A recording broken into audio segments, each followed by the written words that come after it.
I never thought my pandemic preparedness or experiences would be so useful. I lived, a year and a half in the US during the pandemic at the beginning and some of the really lowest periods, I think in American society, at least for this generation, the number of deaths were just amazing. I'm a health professional, and at the beginning of the pandemic, people would say, I said, look, it will never get like Wuhan. It will never get like what was happening in Italy in March. But over that year, the level of suffering and deaths, and also for me as a leader, my responsibilities, particularly at a place like Johns Hopkins. So I learned so much as a leader. I learned so much about science. And so, in a way, I've had a trial run for COVID in Australia, even though it's not been any easier. But can I tell you, it's made me very grateful to be an Australian.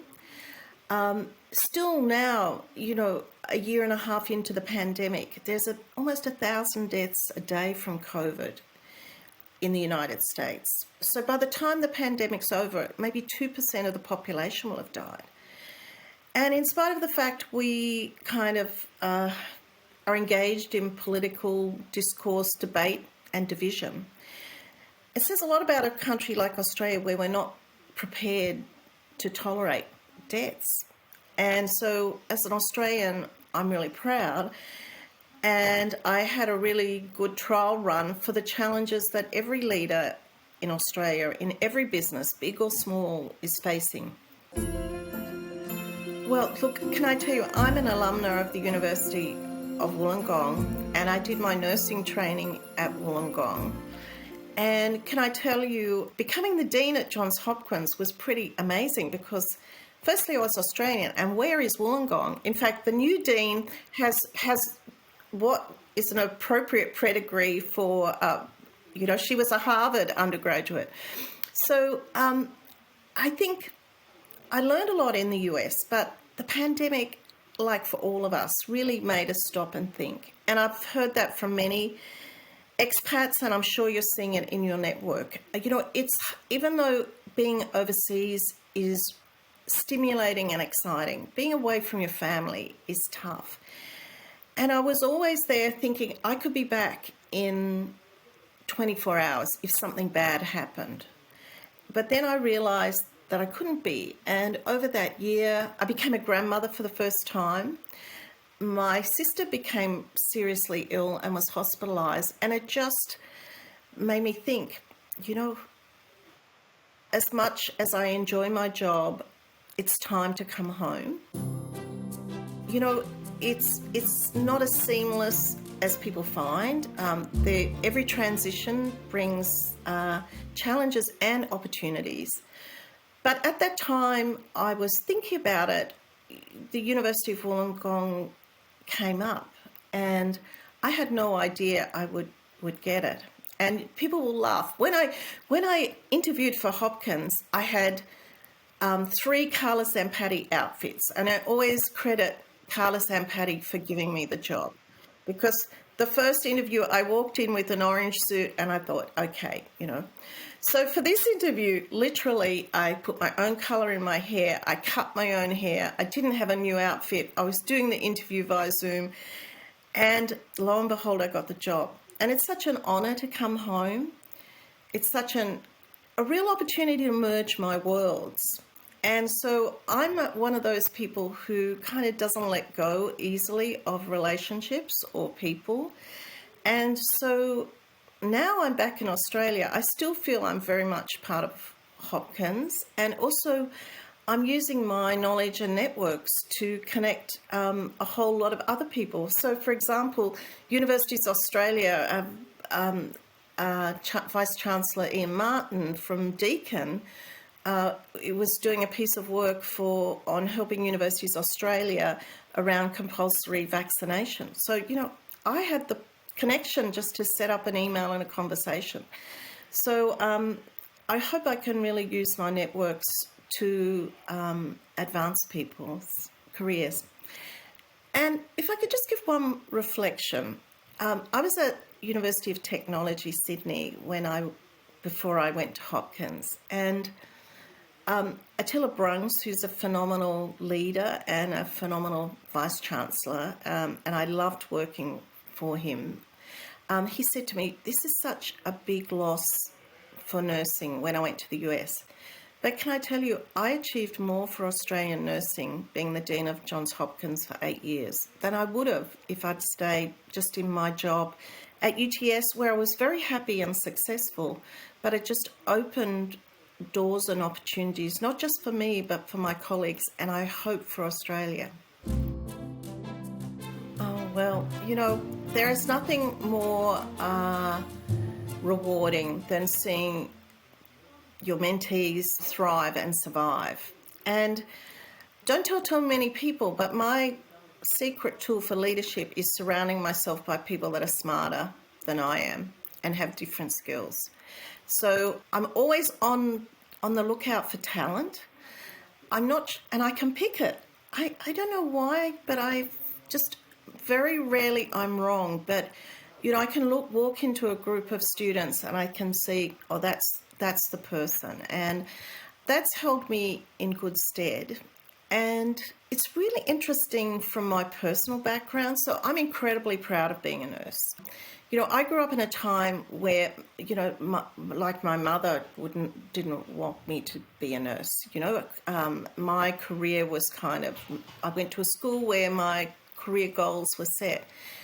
And and I wasn't exposed to nursing, but sadly my mother died when, I was in sixth form at school. And I'd never really seen the work of nurses. And I thought, that's amazing. And at that time, it took me a while to articulate those emotions, but I was kind of jealous of them because they could reach my mother and they could provide comfort. And it's an interesting journey where you end up. And this week, I've sent a message to the HSC students who I feel so sorry for them at the moment, and their parents and their teachers, because we've got this crazy notion that your ATAR and what you get in your leaving year is going to define your life. It's crazy. There's so many pathways. I was a dropout from ANU. Basically my life after my mother had died, like it is to be expected, was not on track. And so I dropped out, and then I sort of went into nursing. And from the very first weeks, I thought, that's where I am at. But there's something really interesting about nursing. And, life and careers are always, I think, defined by money, sex and power. And nursing as a very feminised career has not had the status or the appreciation. But there was a fascinating piece in Forbes magazine last year from the president of Pace University, and he unpacked why are nurses consistently the most valued and trusted profession. And it's really interesting. His background is in business. So, that ability to assess, to be empathetic, to surmise a situation quickly. I think many of those skills that I obtained being a nurse and being a clinician for many years has sort of really helped me in leadership and mentorship. It doesn't mean that I'm a pushover. My husband would say, you've got to be on a ventilator in this house to get any sympathy. But I think it allows you to get people to just be the very best they can. And I just think for many nurses, our time has come. And in fact, the president of the whole of the Johns Hopkins Health System, which is a $9 billion operation, is a nurse.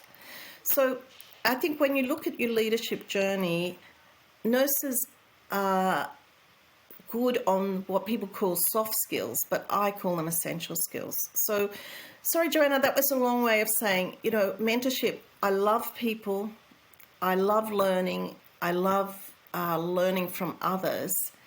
And I've just had the joy and privilege to be in a profession and a career that's allowed me to develop and grow others along the way.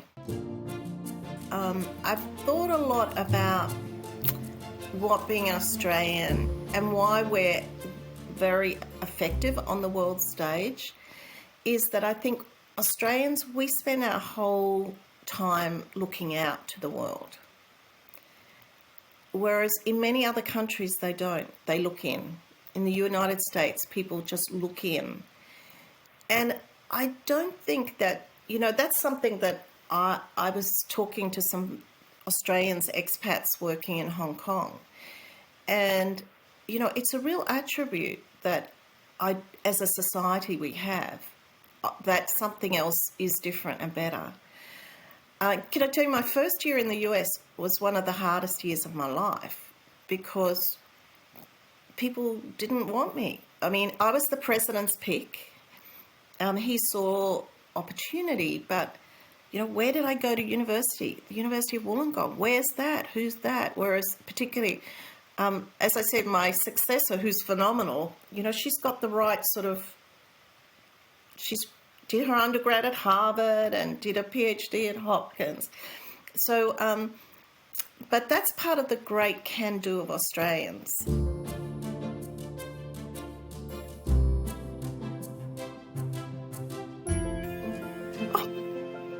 Oh my goodness. Oh my goodness. Oh, I'm over. That is just amazing. So thanks for nominating me. And whatever I can do to give back, but I'm really overcome.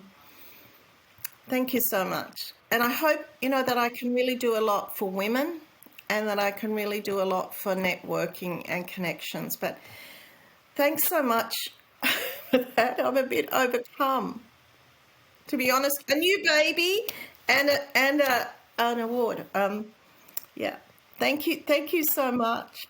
Winning this award is such an honour, but can I tell you, I think as in many of the achievements in life, it's not just getting there, it's what you will do with it. I hope with this award that I will be able to support and enable other Australians who are overseas.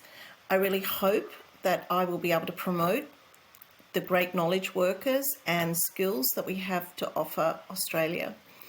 And also, I'm really proud to be able to give this accolade to my alma mater, where I'm now the Vice-Chancellor. And also, can I tell you, my colleagues at Hopkins are already excited about the media that is to date. So just as I hope I made Australia look good at Hopkins, I'm also giving Hopkins a little bit of notoriety down under as well.